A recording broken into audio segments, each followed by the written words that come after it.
தருமமிகு சென்னை என்று சொன்னவர் வள்ளலார். இப்பொழுது ஏழு கிணறுன்னு ஒரு பகுதி, அங்குதான் ராமலிங்க சுவாமி சின்ன வயது 9 வயதிலே அண்ணாவோடும் அண்ணியாரோடும் வாழ்கிறார்கள். ஜாதி மதம்லாம் வேறுபாடக்கூடாது. அவர் பேர் பாருங்க, ராமலிங்கம். ராமருங்கிறது வைஷ்ணவத்தை குறிக்கும், லிங்கம்ங்கிறது சைவத்தை குறிக்கும். பேரிலேயே ஒற்றுமை, ராமலிங்கம்னு. அவர்கள் இளமை காலத்திலிருந்தே முருகன் நேரிலே ஆறாத காதல்.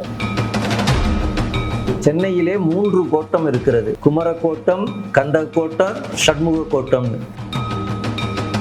நினைப்பவர் மனம் கோயிலாக கொள்பவர். யார் தொடர்ந்து நினைக்கிறாங்களோ அவங்க உள்ளத்துல சுவாமி இருப்பார். எறும்பு புழு பூச்சிலாம் இருக்கும், அவையெல்லாம் என் காலில் பட்டு இறந்து போகும், அதனால நான் வெயில்ல நடக்கிறாரா. அதுபோல கருணையின் உருவமாக இருப்பவர் வள்ளல் பெருமானார். திருவடியும் தண்டையும் சிலம்பும் சிலம்பூடுருவ பொறுவடி வேலும் கடம்பும் தடம்புயம் ஆறிரண்டும் மறுவடிவான வதனங்கள் 6 மலர்கண்களும் குருவடிவாய் வந்து என் உள்ளம் குளிர குதிகொண்டவே.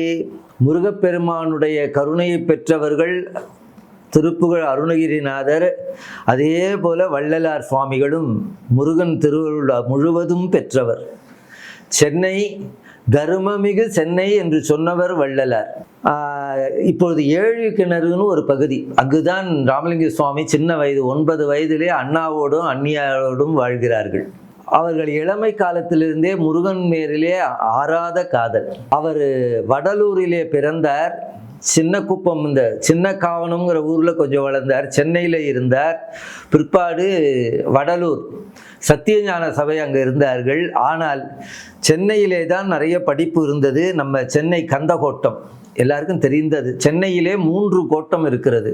குமரக்கோட்டம், கந்தக்கோட்டம், ஷண்முக கோட்டம்னு. ஷண்முக கோட்டம் பாம்பன் சுவாமி பெற்றது குசப்பேட்டைங்கிற இடத்துல இருக்கு. குமரக்கோட்டம் NSC போஸ் ரோட்ல இருக்கு. கந்தக்கோட்டமும் பாரிஸ்ல சிறப்பான பகுதி. வள்ளல் பெருமானார் கருணீக்கர் குலத்திலே பிறந்தவர்கள். அவர் 5வது கடைசி குழந்தை, 5வது குழந்தை. பேர் வைக்கும் போதே பாருங்க, அவர் சமரச சன்மார்க்கம், ஜாதி மதம்லாம் வேறுபாடக்கூடாது. அவர் பேர் பாருங்க, ராமலிங்கம். ராமருங்கிறது வைஷ்ணவத்தை குறிக்கும், லிங்கம்ங்கிறது சைவத்தை குறிக்கும். பேரிலேயே ஒற்றுமை, ராமலிங்கம்னு. அவங்க எத்தனை இடத்துல வளர்ந்தாலும் கையெழுத்து போடும்போது சிதம்பரம் ராமலிங்கம்னு கையெழுத்து போடுவார். வள்ளலார் வாரியார் சுவாமிகள் அந்த கடிதத்தையே நேரில் பார்த்தாங்களாம். சுவாமி எழுதின கடிதத்தையே அவர் வடலூரில் திருப்பணி செய்ததுனால அதை பார்க்கக்கூடிய. சுவாமி அணிந்திருந்த வேட்டி, அவர்கள் போட்டிருந்த பாத குரடு, பீரோவே கிடையாது, ஒன்று பெட்டி கிடையாது. அவர் வெள்ளி சாவி கொத்து வச்சுருந்தார். நம்மளை துறவின்னு நினச்சிக்க வேண்டான்ட்டு வச்சுருந்தார். அவர் அவ்வளவு பெரிய ஞானி. அதையெல்லாம் பார்க்கக்கூடிய வாய்ப்பு வந்தது என்று வாரியார் சுவாமிகள் எழுதுகிறார்கள்.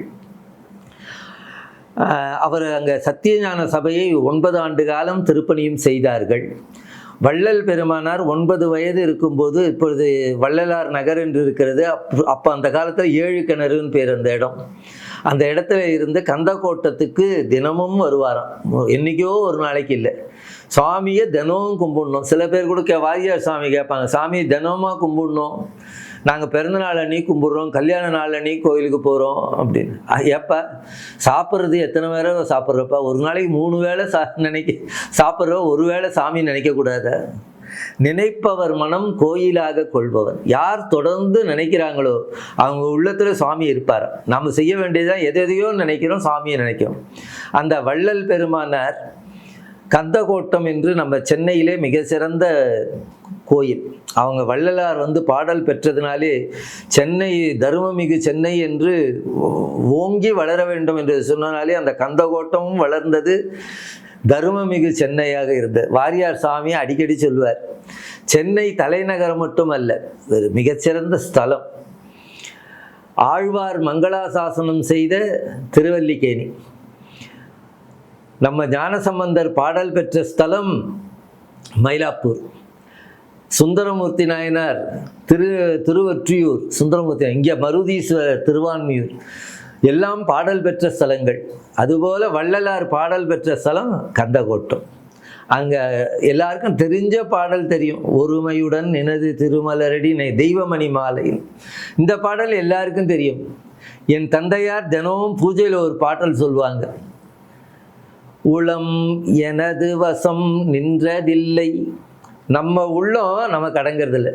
இவன் மனைவியை அடக்கணும்னு நினைப்பான், கீழே இருக்கிற வேலையாட்களை அடங்கணும்னு நினைப்பான், ஆனால் இவன் மனசு அடங்காது.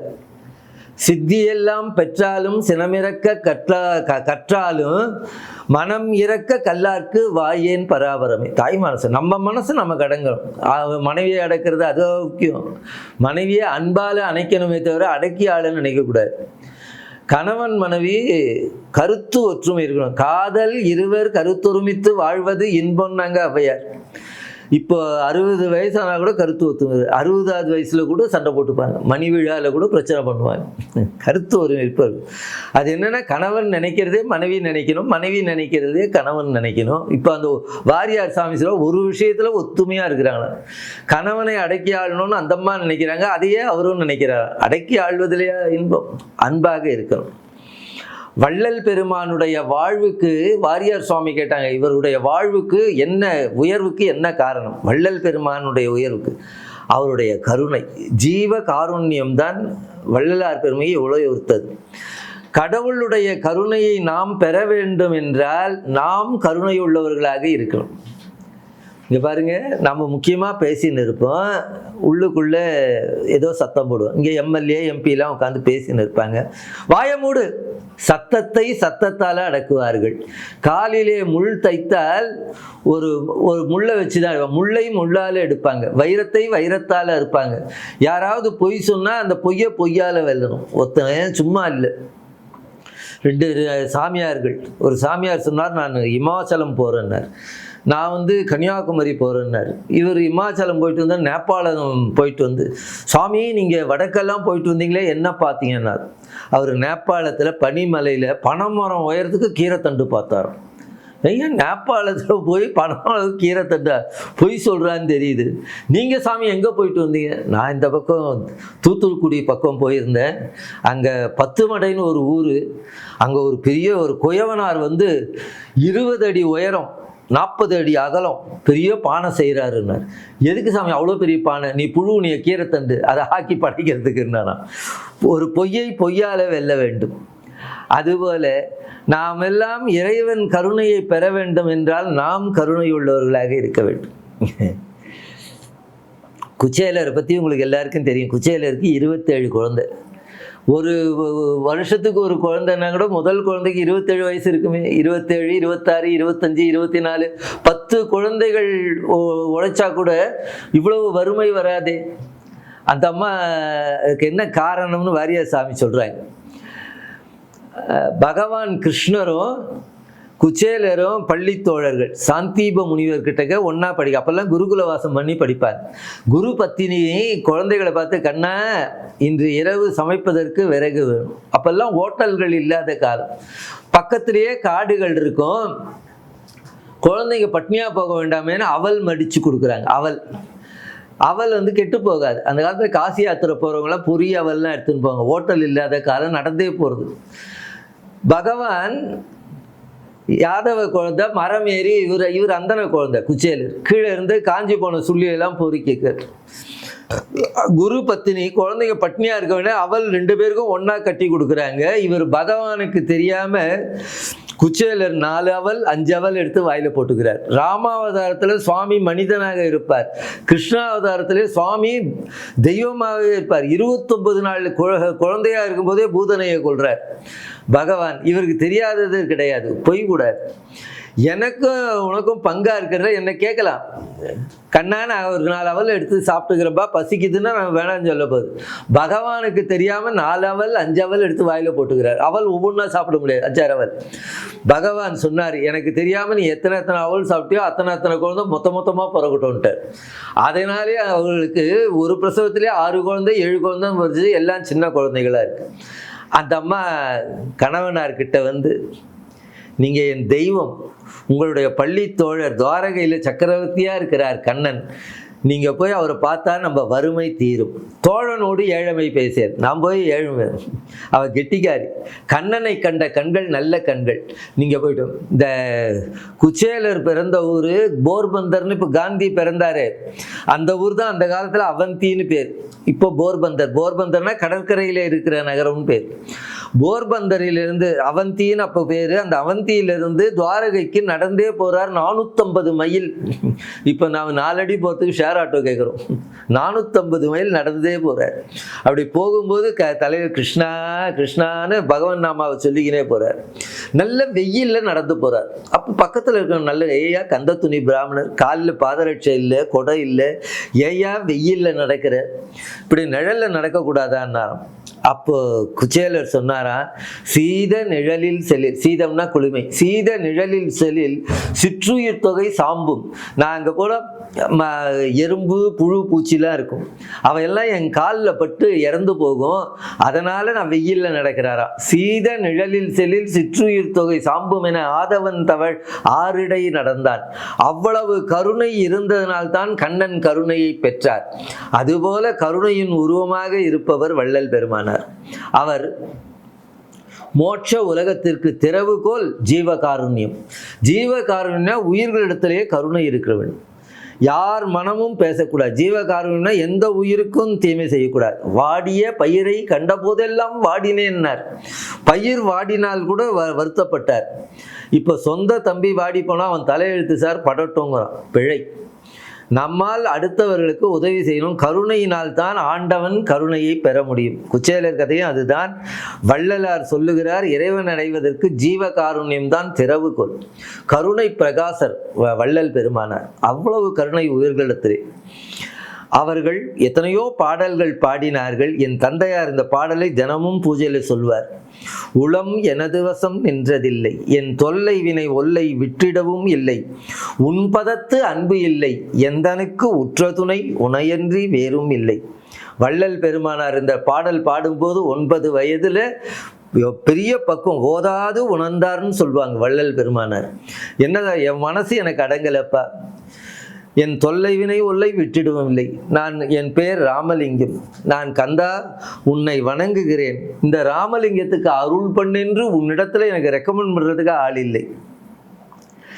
இளையன் அவனுக்கு அருள வேண்டும் என்று உன்பால் இசைக்கின்ற பேரும் இல்லை. ராமலிங்கம் இப்படி பூஜை பண்றாருன்னு உங்ககிட்ட சொல்றதுக்கு ஆள் இல்லை. சரி, நீ ராமலிங்க சுவாமிக்கு அருள் பண்ணிட்டா ஏன் எனக்கு பண்ணேன்னு உன்னை எதிர்த்து கேட்க ஆள் இருக்காங்களா? ஏழை அவனுக்கு அருள்வதேன் என்று உன் எதிர் நின்று இயம்புகின்றோரும் இல்லை. எனக்கு ரெக்கமெண்ட் பண்ணுறதுக்கும் ஆள் இல்லை, எனக்கு அருள் பண்ணால் நீ ஏன் பண்ணன்னு கேட்கறதுக்கு ஆள் கிடையாது. சரி, நீ வந்து இறப்போர்க்கு இலை என்பதில்லை, உனக்கு இல்லைன்னு சொல்ல தெரியாது, நீ வன்மனத்தவனும் அல்லை, உனக்கும் எனக்கும் ஏதாவது கீழ்கோர்ட்டு மேல் கோர்ட்டு சுப்ரீம் கோர்ட்டில் ஏதாவது மேல் மற்றொரு வழக்கும் இல்லை, வந்து இறப்போர்க்கு இலை என்பதில்லை, சென்னையில் தளர்வில சென்னை கந்தகோட்டத்தில் வளரும் சுவாமிநாதா எனக்கு ஏன் கருணை பெறவில்லை என்று கேட்கிறார். உளம் எனது வசம் நின்றதில்லை, என் தொல்லை வினை ஒல்லை விட்டிடவும் இல்லை, உன் பதத்து அன்பு இல்லை, எந்தனுக்கு உற்ற துணை உனையன்றி வேறும் இல்லை. இளையன் அவனுக்கு அருள வேண்டும் என்று உன்பால் இசைக்கின்ற பேரும் இல்லை, ஏழை அவனுக்கு அருள்வதேன் என்று உன் எதிர் நின்று இயம்புகின்றோரும் இல்லை. ஏன்பா எனக்கு இன்னும் கருணை புரியலேன்னு 9 வயசுல கேட்கிறார். எவ்வளவு பெரிய ஞானம்.